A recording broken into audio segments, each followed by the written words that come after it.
What's going on, y'all? I'm Brandon Atlanta Man Bang, coming to you live right here at Coach's Corner, the center of the universe. Another installment of Rubbin' and Grubbin'. Rubbin' is racing, grubbin' is tasting.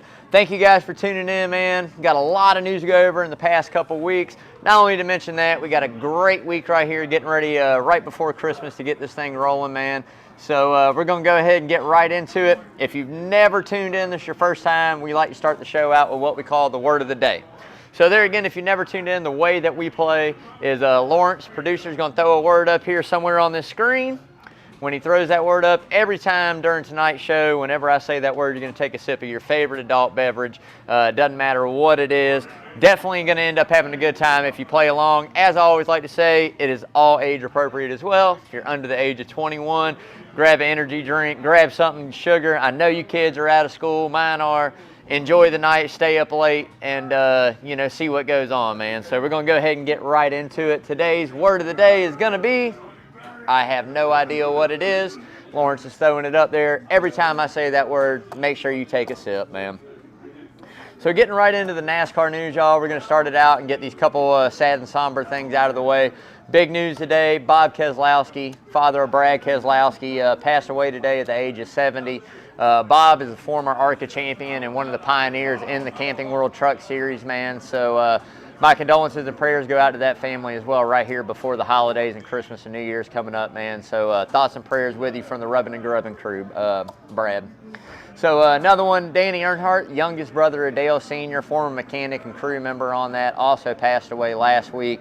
Again, prayers and condolences go out to that family as well. Like I said, I don't think there's probably anything tougher than right here before the holidays. So everybody out there, make sure you hold on to your loved ones, man, and give them a big hug and a kiss right here. So get that bad stuff out of the way. So now, getting right into something that I've wanted to talk about. I saw an article on this and had a couple people ask me about this. Why we don't retire numbers in NASCAR. So there's no retired numbers in NASCAR. I guess basically if you're not going to get into the triple digits, you got 0 through 99. It's a little different than NFL or baseball per se or any team sport like that, in the simple fact of you have X amount of guys on a team.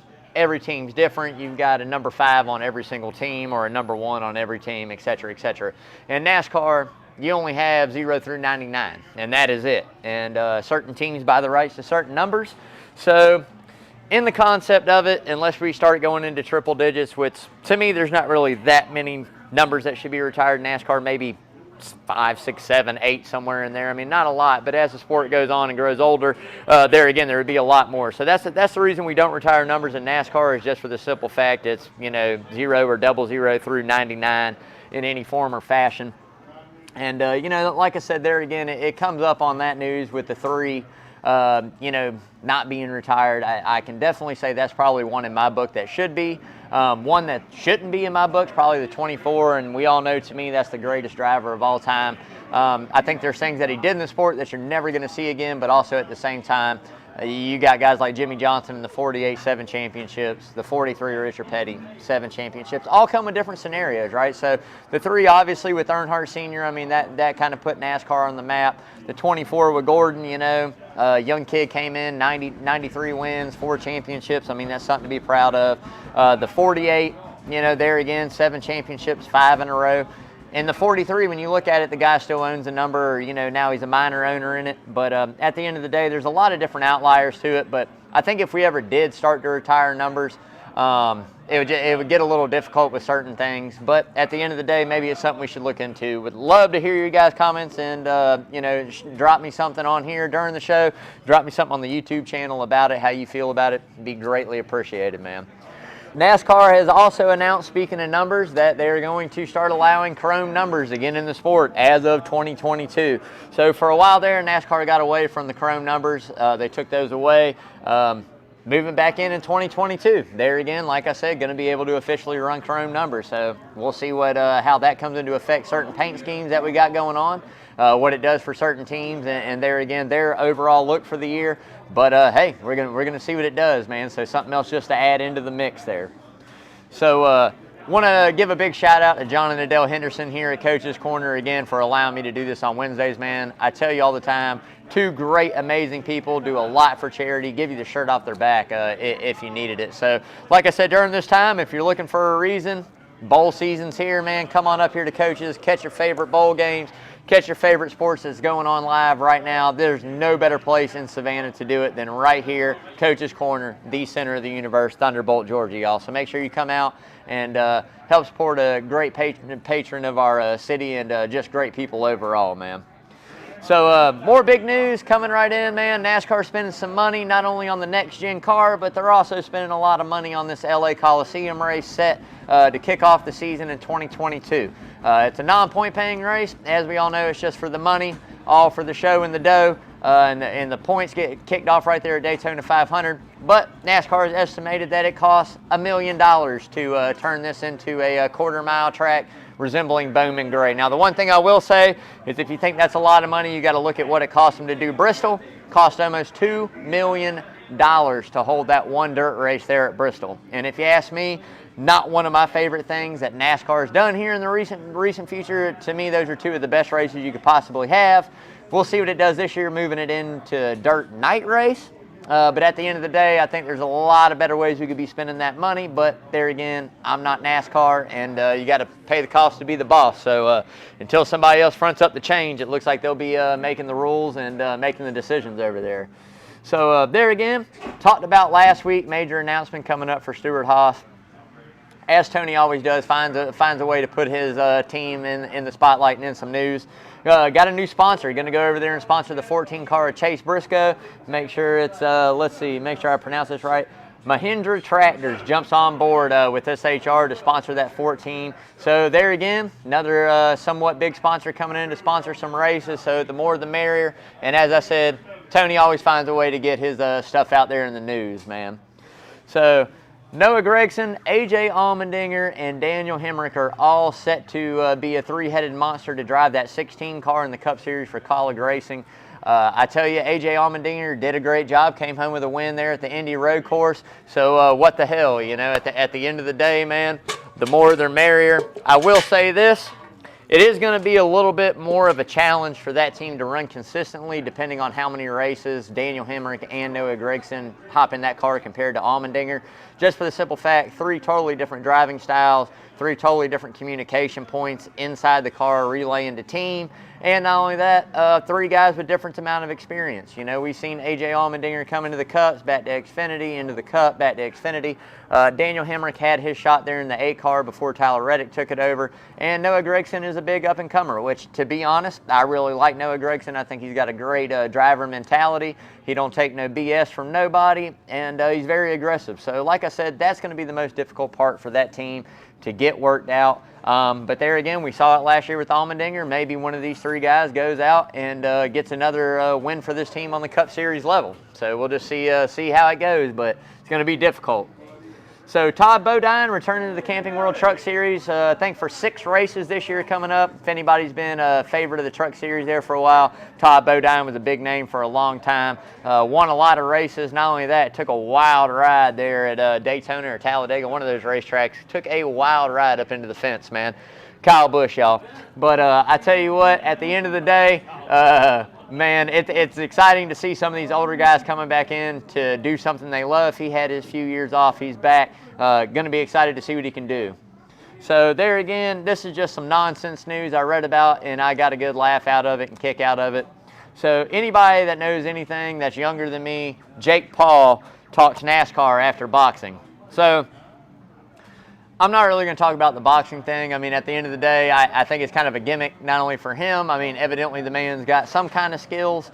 Just knocked Tyrone Woodley out last weekend clean there in the 5th, 6th round, whatever it may be. So I'm not going to talk bad about his boxing. I mean, hey, the more the merrier. I don't put anybody down. I think, you know, if this is what you want to do and that's what you want to do with your life, great. There again, I think that if you're going to consider being a professional boxer, you should probably start boxing actual boxers, not MMA fighters, not other guys. Let's get in there and go for it, man. Get in with some guys that are your age, same skill level you are, and go for it from there. But as I say, we'll see if he can get this NASCAR license, which he's going to have to get. And I can tell you that NASCAR is a lot more expensive than boxing. So at the end of the day, there again, you got to put it up or shut up. But hey, man, I've always said the more the merrier. If he comes out, gets his license, wants to buy into a team, gets somebody to sponsor him, whatever it may be, hey, the more the merrier, man. Come on in. But another big news right here coming out of the 2311 camp, which I thought this was very interesting. You know, as we talked about, McDonald's signed on there with Bubba Wallace and Kurt Busch, going to sponsor a little bit of both sides of those cars, the 23 and the 45 this year.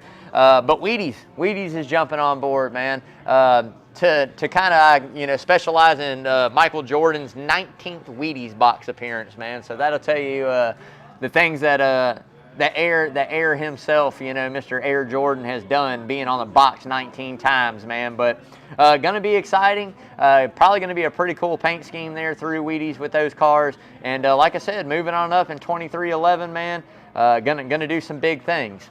So there again, retro rebuilds coming back, man. We've heard about it in the past couple weeks. A lot of tracks getting some, you know, some aid through their state. We got North Wilkesboro, Rockingham. A lot of these tracks, man, are getting some money. Nashville Fairgrounds there through their state to be able to revamp some of these older racetracks. Now, it's yet to be seen if NASCAR itself is going to go and race at any of these tracks. I would say Cup Series, I'm not sure about. Xfinity or trucks, I definitely think will be probably at both of those racetracks between Rockingham and North Wilkesboro here within 5 years per se. We're going to have to see how all that plays out. But there again, like I said, I just don't think the stand capacity is there for the fans yet for the Cup Series. But there again, we'll just have to wait and see. We did it all the way to 96 at Wilkesboro, and Rockingham had races. So, I mean, we just got to see what NASCAR decides to do, if they decide to bring some of these fast, short tracks back into their action, or if we keep going on the road course. So I really hope that they do that. But just going to have to make it and find out what's up. So, big shout out. If you guys hadn't yet, please go out, like, share, follow all the social media. You can check us out on the gram. You can check us out on Twitter. You can check us out on our YouTube channel, man. Make sure you subscribe, like, share, and follow that as well. Check us out on Facebook. And you can catch us live right here on Coach's Corner Facebook page every Wednesday, 6 till I run out of air or I run out of things to talk about first. But like I said, for now, this will be the last week. I think it's going to be bi-weekly. We'll be coming right back after the first of the year, kicking it off every single Wednesday until the championship run there in November at the end of the 2022 season. So make sure you guys do that. Like, share, follow. Greatly appreciated, y'all. So Bubba Wallace had a really good interview here on ESPN this week. You know, just everything from last year that happened with him moving not only through COVID, but the changes that were made through the sport. Definitely worth a read, so I highly recommend going out and checking it out. It just kind of talks about him and Steve Felt's relationship, you know, CEO and NASCAR, and how they move certain things forward, and different feedback from different drivers, and just a lot of insight on where he was at last year mentally with all this stuff going on in our country on top of COVID. It's a really good read, so highly recommend going out and checking that out. But do want to talk about something I talked about last year. And it's more of like politics and social divide through sports, and really through the media in a way. So ESPN this past week aired a clip of a special they have coming up on Bubba Wallace. Can't remember if it's called Tougher Than Steel, something like that, Forged in Steel. I don't know exactly the name of it. But they posted a clip. And basically the clip has in it everything that happened there at Talladega last year with, you know, the supposed noose being found in the garage.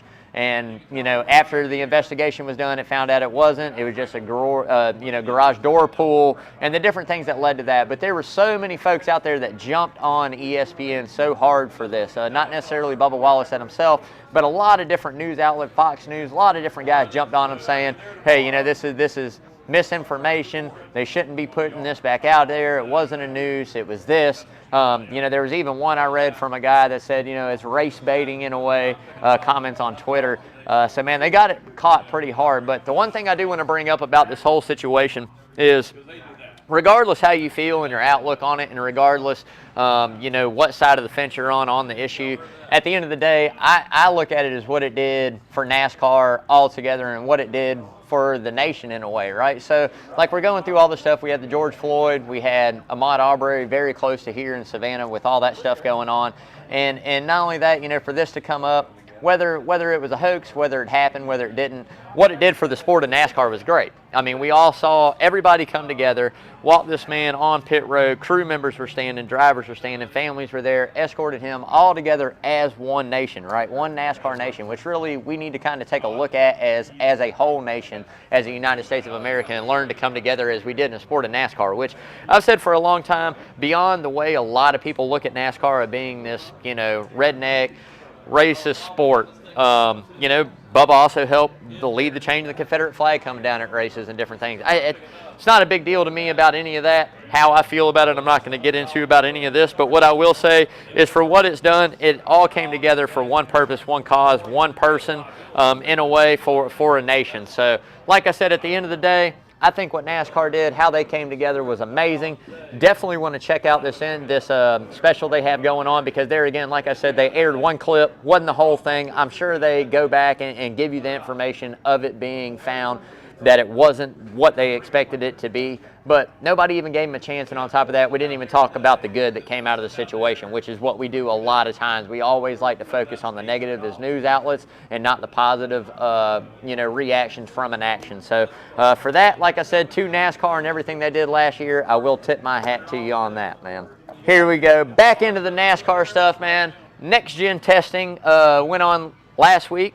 And I tell you what, we had 2 days of testing there. They tried a lot of different things. 3 packages were tried. The 550 horse package with the 8-inch spoiler, which was kind of NASCAR's baby there for a while, a dream of what they thought of being, you know, low horsepower, high downforce.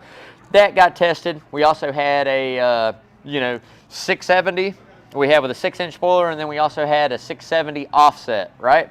So that was day 1 of testing. Went over pretty good. They added a lot of different other stuff, rear diffuser skirts, splitters, all kinds of different things that they did to try to get this package to work, the low horsepower, high downforce. Got a lot of questions in the media, didn't get to answer it on the first day. Some were answered here on that Friday test, but you know, had a lot of stuff. 22 cars, 14 teams were in the test. Todd Gilliland finally got his little taste, his first taste of what the Cup Series is going to be like there. We also got to see the 31 of Justin Haley got unveiled. That's going to be his new car number over there. Had a couple guys have some trouble. Tyler Reddick, there's a video on NASCAR you guys ought to check out. He lost control and spun out and hit the sand barriers right there coming into pit road. Big explosion. Looked a lot worse than what it was damage-wise. There again, these next-gen cars are going to be very durable, which we're going to talk about next week, and some of the things that I think risk for reward are going to happen this year with that car, and the durability of it. But there again, we'll get into that next week. But he had some trouble. You also had Ricky Stenhouse also had some trouble, man. A lot of craziness, but like I said, that was on Tuesday or Wednesday's test there. Friday's test at Charlotte saw NASCAR focus on another setup, and it's the 670 package, 4-inch spoiler. They ran this in pack racing. It seems to be pretty much where they were going to go. It came out a couple days later this week. Guess what? That's the package we're running pretty much at all tracks. 670 horsepower, 4-inch spoiler. Super speedways are going to be different there again, Talladega, Daytona, and Atlanta has yet to be determined until we have this tire test in January.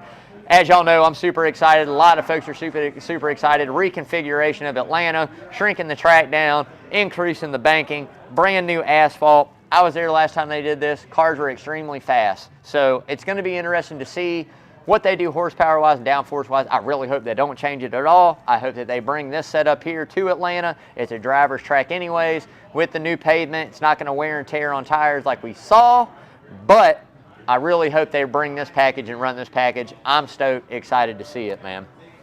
So with that being said, there again, you know, that low horsepower, high downforce era NASCAR or work for NASCAR is being ushered out. What their dream was, I just think it's not compatible.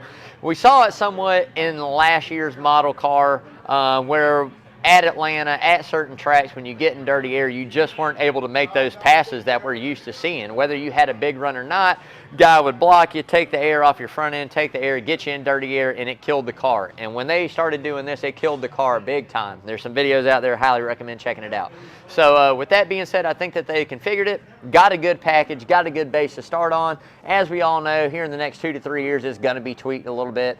Teams are only going to get better at engineering this car. Not so much the parts anymore, but the car itself, they will figure out ways, I can guarantee you, to make it faster, whether it's 100th, 1,000th, 1/10th, who knows what they're going to get, but it will be faster. So there we go, making it into that, man. Going to be a fun year. William Byron also had some trouble Friday, went for a spin, man. This next-gen car still seems to be a little bit of a handful coming off and going through the center of the turn. So we'll see as we go on if this is still an issue or if these drivers get it lined out. The one good thing a lot of them did say is they did kind of put it on edge. It finally felt like the car was on edge, which is really good for the drivers and teams to be able to manipulate what they need to, however they can to get the car set up to do what they like it to do. So do think it was good to find that, man. And not only that, saw a lot of speeds come up. The average lap speed from what they did earlier, that test there at Charlotte, right around 172, 73 average speeds, came up almost 10 miles an hour. So we saw Ryan Blaney one day run 182, and I want to say Joey Logano also was up there running right around 182, 183. So that's a good average speed there at Charlotte. I think that's going to be able to put on a great performance when we get this next-gen car into race conditions, which we have yet to see.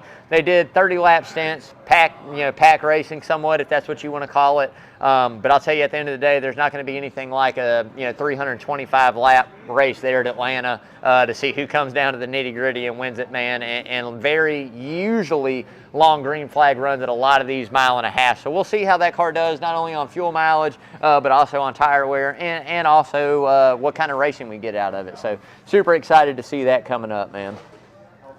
So a little more news. Drew Blickensdoor, crew chief of that front row, number 34, and Michael McDowell resigns as the crew chief, says he's going to, kind of venture out and see what else is out there for him. There again, has been around for a while, led McDowell last year to that big Daytona 500 win, man. So winning crew chief, we'll see if somebody's willing to come out and pick him up or if he's going to kind of go behind the scenes and do something a little more behind the scenes. But wouldn't be a bad pickup for somebody out there looking for a guy that can go out and win. So, hey, big shout out there to Arbor Man Tree Service. My buddy Parker Eccles, one of my sponsors here at Coach, Rubbing and Grubbing at Coach's Corner, man. Like I say all the time, super great guy, locally owned, locally operated. Anything tree service-wise, make sure you give Parker a call over there at Arbor Man. Like I said, no job too big, too small. Give Parker a call, man. Hey, like I said, what's that? No tree too tall, man, that either. So like I said, it doesn't matter if you need an estimate. What's up? Need an estimate, man, make sure you give him a call. Tree trimming, tree removal, stump grinding, whatever it may be. Like I said, I'm sure he's more than happy to come out, give you an estimate. Definitely going to give you a decent price, man. Make sure you give Parker a call over there at Arbor Man Tree Service. Love you, brother. So moving right into one of my favorite segments of the show, Who's Hot and Who's Not. We're going to start it out with the Who's Hot. And there's not really much to talk about streak-wise or racing-wise because there again, we're in the off season. A lot of guys are still racing, but not NASCAR. So we're going to start it out with Chili Bowl lineup. It's been set, man. So if you guys don't know what the Chili Bowl is, it's one of the biggest dirt races in the United States. This thing is huge. Over 300 entries usually. Week long, just dirt racing, man. And it's inside, in a dome, which is pretty damn cool if you ask me. I had opportunities to go. I never did. My great Uncle King, my Uncle Brad, my dad, they've been numerous years, man. Said it's a blast. But here's some guys that are lining up to try it out, man. We got Kyle Larson, 2-time defending champion of the Chili Bowl. Christopher Bell, a 3-time champion. And Rico Abreu, a name that a lot of folks probably don't know, also past Chili Bowl champion there. Rico racing the Craftsman Truck Series there for a while. He's a little guy, but the man can absolutely wheel a race car. So highly recommend you guys tuning in and checking out the Chili Bowl. Pretty sure they'll have it streamable, and it'll be on a TV channel at some point in time. Not only to mention the NASCAR level drivers that are in there, you also got some IndyCar drivers that are coming out, which to me is kind of amazing, coming out to do this on dirt. You got Connor Daly and you got Santino Ferrucci, which I hope I pronounced that right. I have no idea. But if you hadn't checked this out before, like I said, make sure you tune in, check that Chili Bowl out. It's going to be an awesome, awesome show, man. So next gen car. Hey man, we'll go ahead and throw it on the hot list right now. Now halfway through the season, first 10 races, we're going to see how it goes. It might end up in the cold list for weeks. I don't know. There's no telling with me. If I don't like the way it races, it's probably going to be on the cold list all season until we get it changed and get it figured out.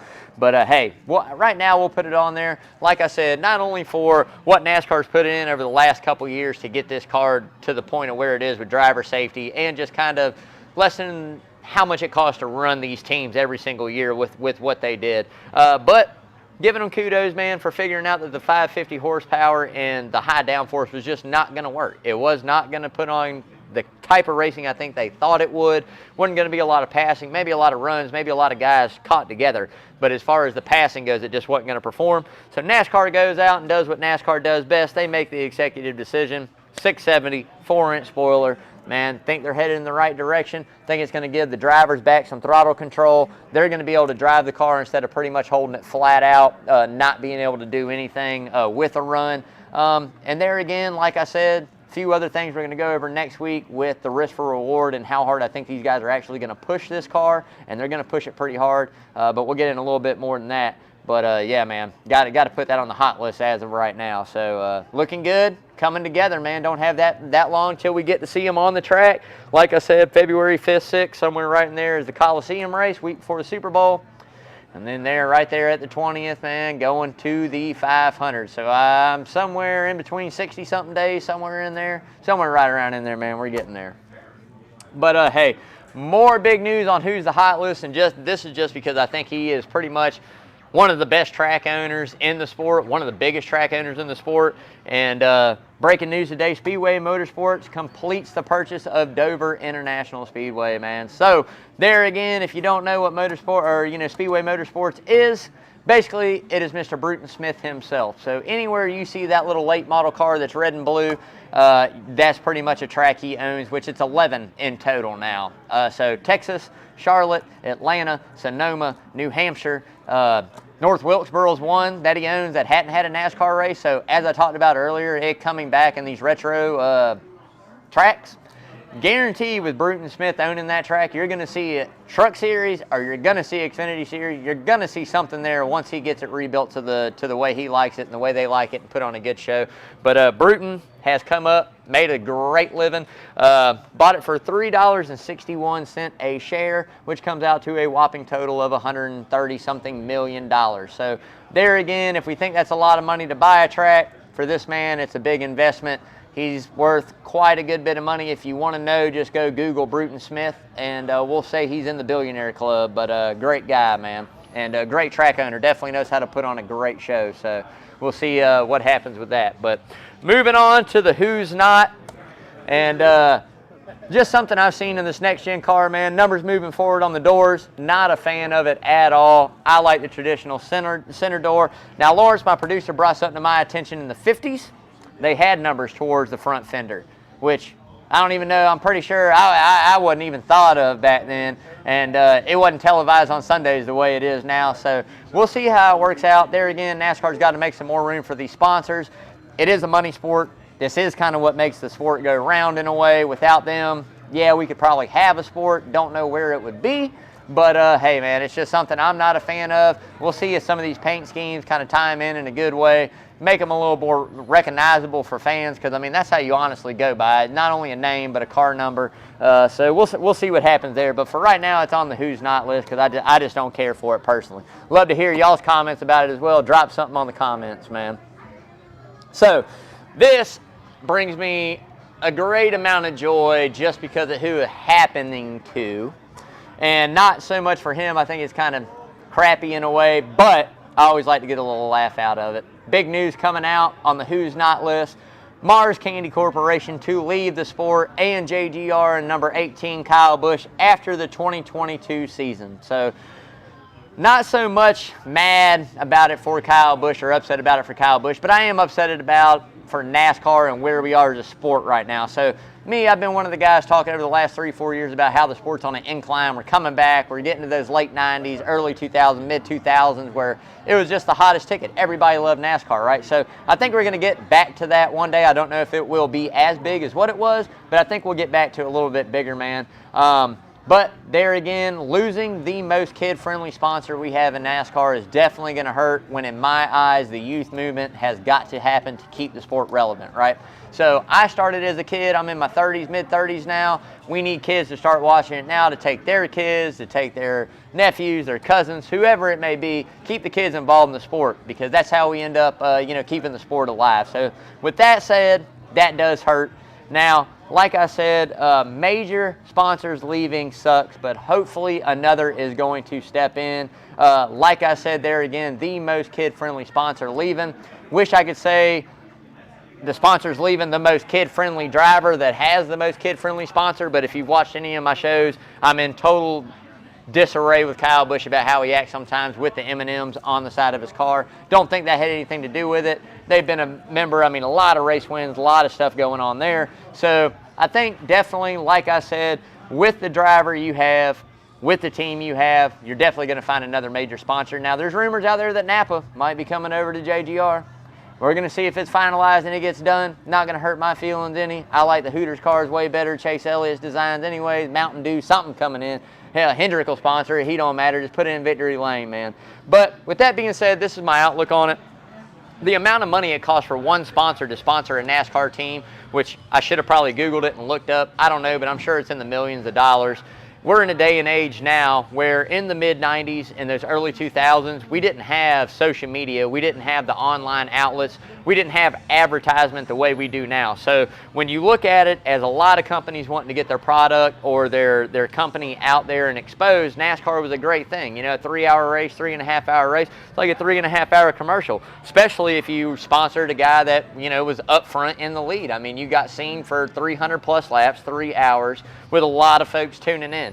So in today's day and age, you got to look at it like this, man. You're losing the sponsorship due to the fact that it can cost half the amount for these guys to go out and hit the social media outlets, go through a social media company, whatever it may be, to get their name and to get their company out there and their products out there. So it's just kind of the nature of the beast. It's where we're at right now. But there again, like I said, I think there's always the opportunity for some of these companies to go out that feel like they want to be involved in NASCAR to take a leap of faith and go put your company out there and sponsor somebody, man. But that's where we're kind of at right now with that. Just had to get it out, put it on the Who's Not list. Like I said, couldn't happen to a nicer guy. Still got interstate batteries, as you guys see. So we'll see how all that works out for the 18 of Kyle Busch, man. So that's going to wrap it up. But like I said, before I go, I do got to read this because I did mess up on that. I'm going to call a sponsor right now that's going to sponsor Kyle Busch next year, and it's going to be Depends. It's going to be Depends Diapers because we all know he's just a big-ass crybaby, man. So what a more fitting sponsor. I could think of a couple other ones, not very kid-friendly, Tampax, Kotex, different things like that. But at the end of the day, hey, man, great NASCAR talent. We'll see who hops in and sponsors the 18, man. But moving right into the grubbing part, man, I tell you what, this is one of the hidden gems right here at Coach's Corner. I'm telling you right now, I don't know if there's a much better place to come and grab a slice. Man, this is a beautiful, beautiful beast of a pizza, man. So we're going with the NFL guys' phase, man. This is like a carnivore, meat-loaded, sausage, pepperoni, ham, onions. Man, they didn't hardly throw any veggies, just some onions on here. They said no to the bacon, which I don't know how we go no to the bacon, but they didn't want bacon on it tonight. But hey, like I said, if you guys have not had a chance, man, make sure you come out to Coach's right here at Thunderbolt, Georgia. Get a slice of pizza. Stromboli's great. Calzones are great. I'm telling you, it is a hidden gem on that menu, man. But hey, big shout out there again to John and Adele Henderson here at Coach's Corner for letting me do this every Wednesday, on top of just being the people that they are, man. It is great. Like I say all the time, if you guys are looking for somewhere to get out Christmas Eve, get out Christmas Day, get out the day after Christmas, make sure you come up here to Coach's, man. Have some beers, bring the holiday cheer. They're going to have, there again, like I said, your bowl games on. NFL, they'll get going. Hockey, well, hockey's on a break right now. They broke a little early for the COVID. But, hey, man, NBA, everything's going to be on right here at Coach's. So if you're together with the family, or you want to get away from the family, this is a great place to come to get away, man. Right here, Coach's Corner, Thunderbolt, Georgia, center of the universe, man. So got a lot of big things coming up this year on Rubbin' and Grubbin'. Next episode, we're definitely going to start lining some of these events and things that we have planned up to do out throughout the year. Been talking with my producer, Lawrence. We're going to try to make it a little bit more of a more exciting, not only show, but year in general for what we're doing for our charities. Yet to be decided what we'll be doing it for, or what charities, how many, 1, 5, who knows. You never can tell up here. But at the end of the day, man, we're going to get that lined up and bring that information out there to you as well. And hey, man, like I said, make sure you guys enjoy your Christmas, your holidays out there. Stay safe. No drinking and driving. If you need a ride, call them.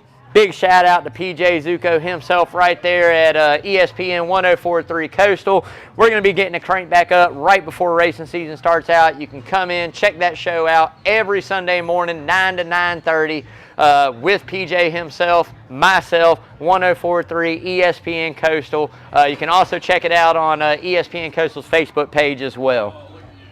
So, yeah, they got some stuff going on over here that's tripping me out right now. So, anyways, I guess I got a guest appearance popping in right here for the holidays, man. Definitely want to give a big shout out. Like I said, I got the main man, the Grinch himself right here. Holiday cheer, spreading the love up here. Gotta be. How you doing, Grinch? No microphone. No microphone. Just Grinch. I like it. Yes, sir. Yes, sir. Hey, like I said, make sure you guys have a great holiday out there, great Christmas.